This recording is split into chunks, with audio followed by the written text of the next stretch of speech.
Hello. Today is September 13. Good morning, and I want to discuss the plea of Menardo Guevarra to ICC. I I want to discuss this the plea of Menardo Guevarra to ICC, and I will explain it in English for the benefit of foreign uh, uh, listener.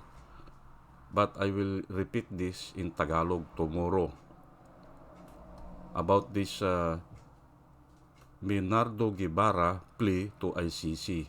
His plea is for the Philippine government or the judicial system of the Philippine government will handle the investigation, not the ICC. And I will say it is wrong or it is not proper for the Philippine government to handle the case. And I will explain this using the Bible as my basis. I will use the Bible to explain why the plea of Menardo Guevarra is not valid. Okay, the ICC or the International Criminal Court was created or promulgated by 80 countries or more because of there are dictators in the country, or the leaders become dictators, and they want to sue these dictators in court, but the local courts cannot handle. Because of too much power of this dictators. So they decided to create this ICC. Or in some other case, if two countries is in dispute about human rights violation, now the court of one country cannot decide, and also the other, he cannot decide. So it must go to the higher authority. And the Bible is telling that if there is a dispute, the Bible is telling us, if there is a dispute, the two will go to the authority higher than them. And the authority higher than them will issue a verdict. And the verdict must be followed and will settle the dispute or will settle the issue. And we know that that is the proper way. It will go to the higher authority, not to the local authority, because the local authority is controlled by the dictators. So how can the Philippine courts handle Duterte? There is no other higher than Duterte. There is no other. Because these judges and justices were appointed by him. And also, in the present situation, because of this supermajority, the function of check and balance is broken. Because this legislative wants to be executive, and the executive wants to be the legislative. Then they form this supermajority. So no more check and balance. And I will tell you, these judges or the justices of the Supreme Court are afraid of losing their job by means of impeachment. They can be impeached by the supermajority. So how this court will function? So again, I am telling it is not proper. It is not appropriate that the local courts will handle the case of Duterte, which is the crime against humanity. And I will explain further. Now I will use this Romans 13 verse 1 to 3, the favorite verse of Duterte supporters. This is their favorite verse. And I don't know if this came from Pastor Apollo Kibuloy. That's why they know this verse. But this is also my favorite verse, and I use this. And I will use this for my explanation. Again, these Duterte supporters are using this in a wrong way. They want everybody will follow. Okay, I will read, Romans 13, verse 1 to 3. Let everyone be subject to the governing authorities. For there is no authority except that which God has established. The authorities that exist have been established by God.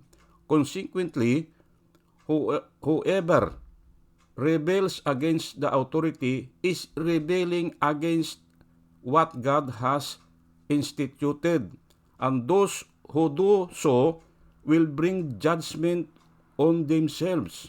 For rulers hold no terror for those who do right, but to those who do wrong. Do you want to be free from the fear of the one in authority? Then do what is right, and you will be commended. This verse they are using to pursue the people to follow Duterte, but they are wrong. If the order is illegal, the police should not follow, or the people should not follow. This refers only to the legal orders. You must follow the higher authority. That's why I am using this, because the ICC is higher authority than the Philippine government. So, we must follow. I am using this Romans 13. Obey governing authorities. You see? But Duterte is using this to oppress the people. But and they are wrong, because the order is not lawful or not legal. Okay? That is my reason. That's why I choose this verse. Let everyone be subject to the governing authorities, which is the ICC, which is higher than the local courts or to the Philippine government. ICC is higher. Okay. Now, next verse. This is about Jesus Christ is telling the people that the physician or the doctor or the surgeon cannot operate himself. The surgeon cannot do the surgical operation to himself. And we believe that the surgeon cannot do that to himself. So I will use this verse. Jesus said to them, surely you will quote these proverbs to me. Jesus Christ is telling this, surely you will quote these proverbs to me. Physician, heal yourself. But we know it cannot. Huh? Physician or surgeon, you operate yourself.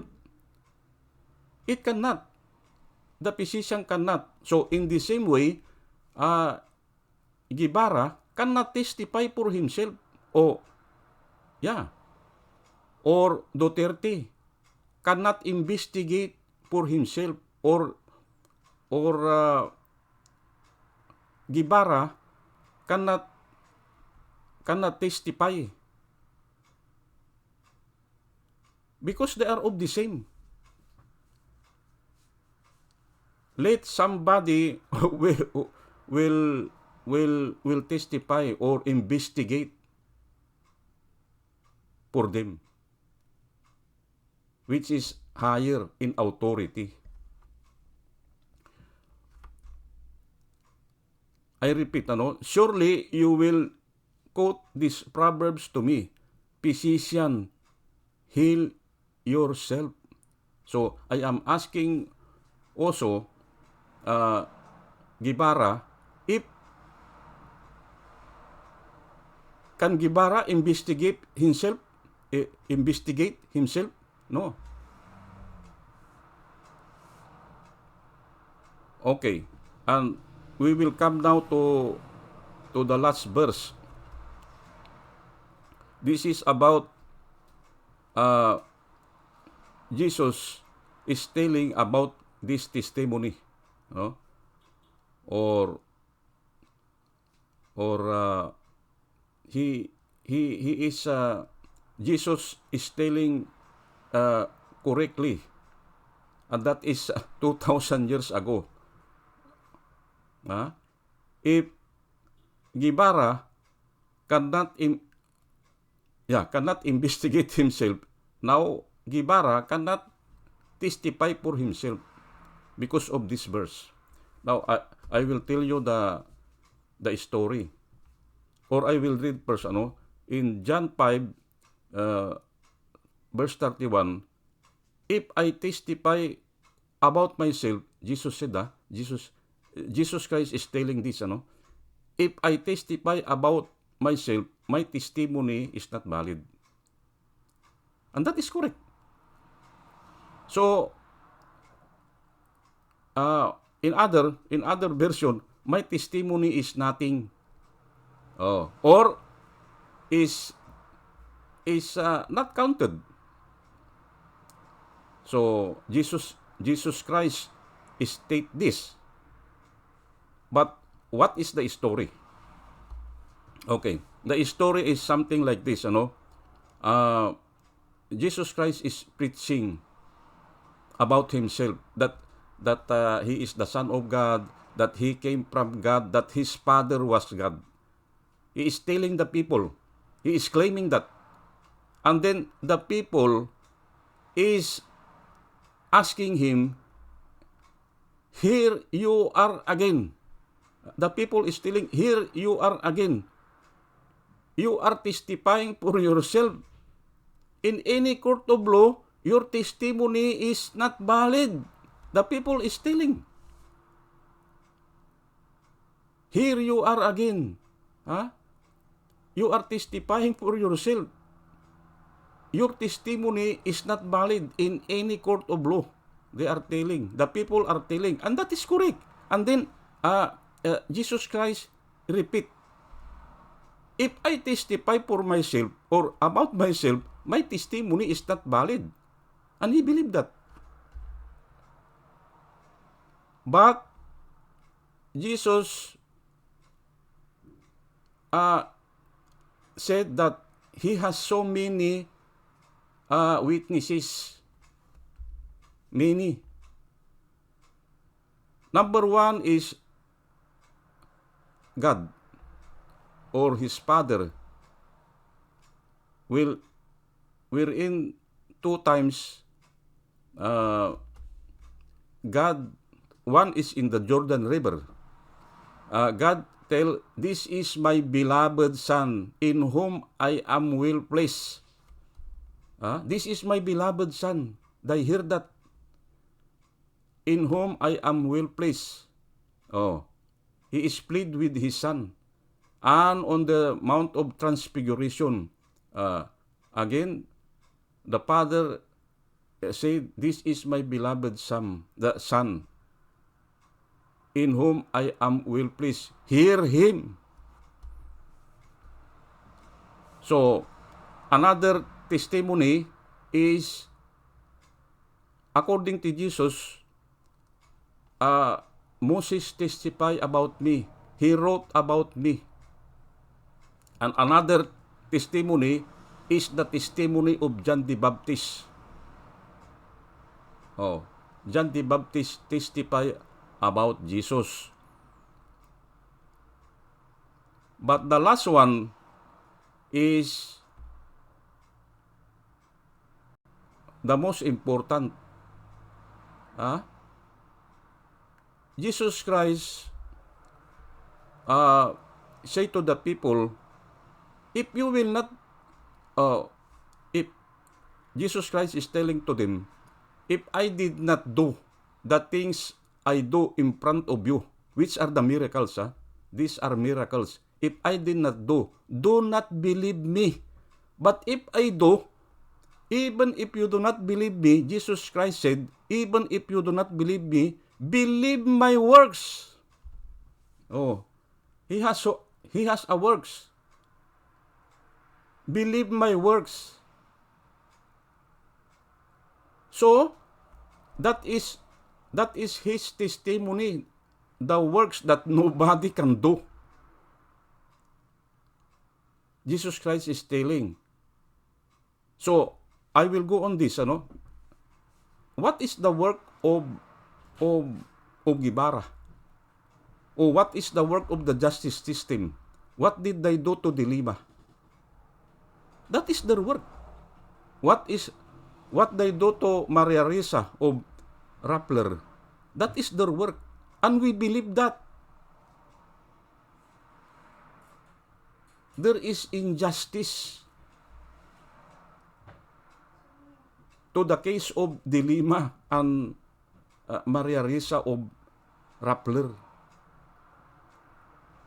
And the international community knows that, because that is the work.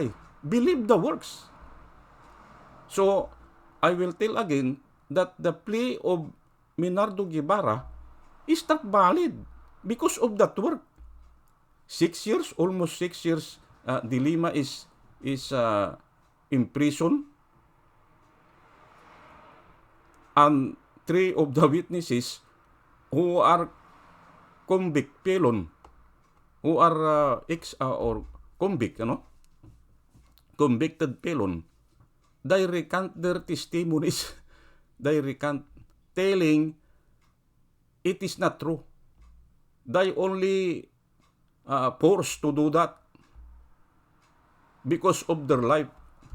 They are afraid of dying. So, that is the work. What did Jesus Christ tell? Even if you do not believe me, believe my works.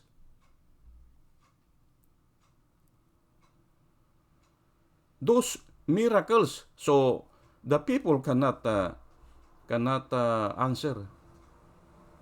Oh, what is the work of Guevarra? What is the work of our justice system? What is the work of our prosecutor under our judicial system?